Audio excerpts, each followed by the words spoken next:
Assalamualaikum warahmatullahi wabarakatuh. Nama saya Teguh Dedi Iskandar. Saya akan menjawab pertanyaan midterm untuk tugas mata kuliah Technopreneurship. Jadi untuk pertanyaan pertama, coba Anda berikan gambaran mengenai Technopreneurship dan ruang lingkupnya serta perannya bagi masyarakat di sekitar Anda saat ini. Jadi pada umumnya istilah Technopreneurship di kalangan masyarakat Indonesia lebih dikenal dengan kewirausahaan. Jadi kewirausahaan adalah hasil dari suatu disiplin, proses sistematis penerapan kreativitas dan inovasi dalam memenuhi kebutuhan dan peluang di pasar. Jadi bisa dilihat beberapa tahun terakhir ini istilah Technopreneurship kerap sekali kita jumpai di berbagai media, baik media cetak maupun media elektronik. Dan buku-buku yang menggunakan istilah ini sudah banyak bermunculan, bahkan ada beberapa universitas yang mulai menawarkan Technopreneurship sebagai program studi dan buka program master. Dan di sini jenis wirausaha dalam pengertian Technopreneurship di sini tidak dibatasi pada wirausaha teknologi informasi, namun segala jenis usaha seperti usaha restoran, supermarket ataupun kerajinan tangan. Penggunaan teknologi informasi yang dimaksud di sini adalah pemakaian internet untuk memasarkan produk seperti dalam perdagangan online atau e-commerce. Lanjut untuk pertanyaan kedua. Deskripsikan motivasi Anda menjadi seorang Technopreneurship dan kompetensi kepemimpinan secara Islami apa yang akan Anda terapkan jika Anda menjadi seorang Technopreneurship.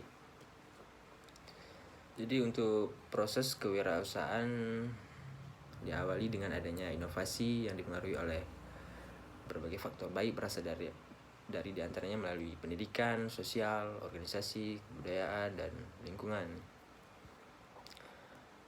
Untuk keinginan kewirausahaan di kalangan mahasiswa dengan pengetahuan dan teknologi merupakan budaya tidak begitu mudah untuk dilakukan.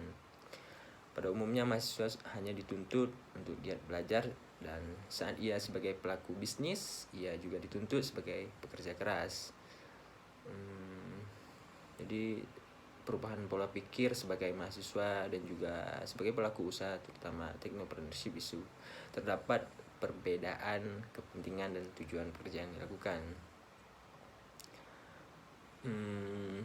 Bisa dilihat dari data Badan Pusat Statistik, saat ini jumlah wirausaha di Indonesia mulai mencapai batas minimal wirausaha suatu negara, yaitu 2% dari jumlah populasi penduduk.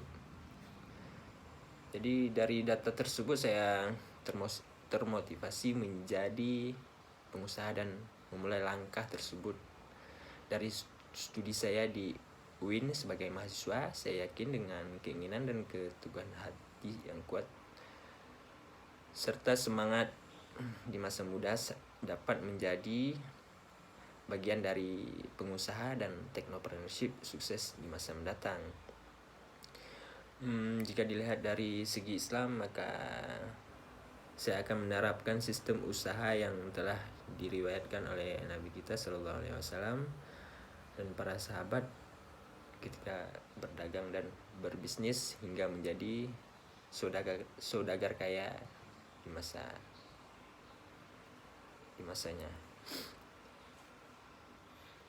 Kita lanjut di pertanyaan nomor 3. Identifikasi lingkungan tempat tinggal atau daerah Anda, peluang bisnis atau ide usaha apa yang bisa Anda rintis.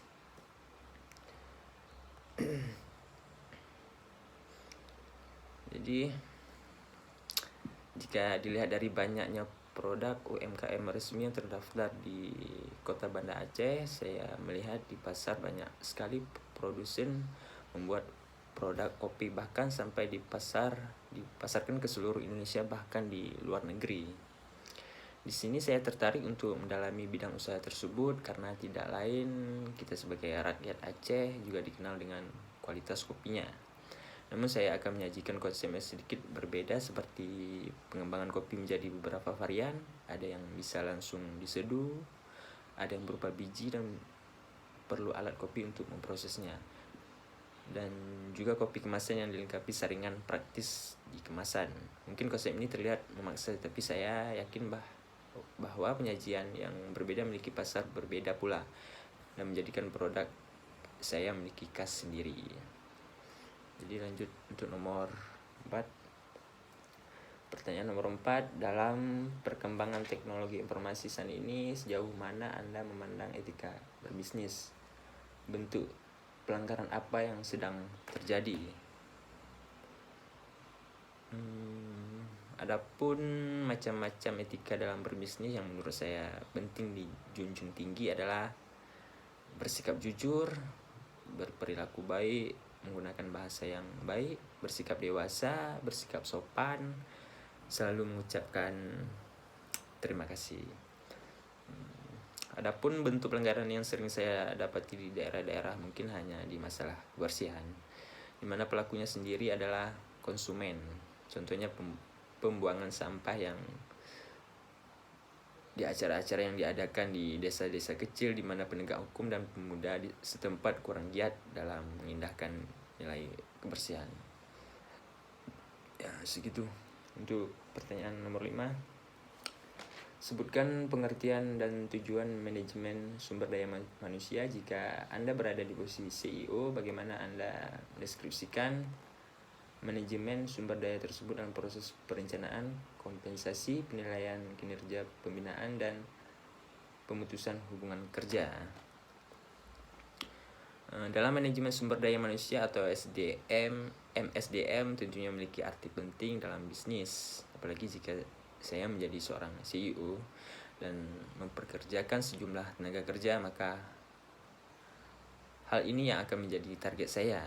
Yang pertama, menjaga kualitas kinerja kerja, menjaga kualitas kehidupan kerja, meningkatkan produktivitas dan profit, menghasilkan karyawan yang mampu menghadapi perubahan, mencocokkan kebutuhan SDM, memotivasi karyawan untuk mencapai tujuan perusahaan, mengakui prestasi dan kontribusi karyawan, menciptakan rasa memiliki dan semangat tim, menyelesaikan konflik, dan mengembangkan citra perusahaan. Mungkin sekian dari jawaban dari pertanyaan-pertanyaan tadi. Sekian. Assalamualaikum warahmatullahi wabarakatuh.